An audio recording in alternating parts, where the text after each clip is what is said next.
whatever you have, and then add it up. So it's a weighted sum. Incredibly simple. Incredibly simplistic. But that's sort of what people do. So then look at these maps. So look, here's the water quality value, soil conservation, et cetera, et cetera, et cetera. This is what we do. Okay, pros and cons of this particular approach to ecosystem service assessment, assigning values. Pros, easy to implement, right? It's a weighted sum. How easy is that? Except for that little problem of trying to get the actual dollar value or range in the first place. But we can leave that up to Dr. Farley to keep him up at night.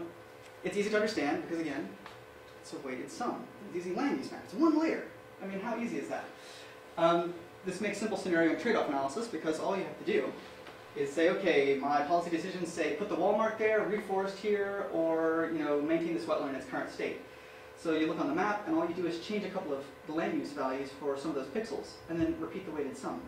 I mean, come on, easy.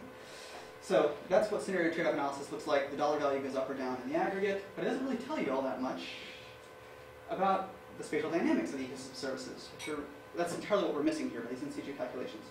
And of course, it works just fine with the old benefit transfer secondary evaluation techniques. So that means I look in some other area, like Madagascar, and I look at some studies, some surveys or some such, that were done, I don't know, 5 or 6 years ago of some tribe, and the folks were asked in one way or another, how much do you value these wetlands or these forests for hiding your cattle or something like that?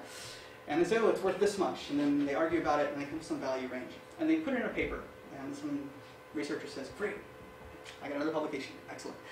And then later on, somebody else in Mexico says, gee, I really wish I knew what the value of these forests were in this rainforest. So they go and they look, oh, well, there's a study in Madagascar where some people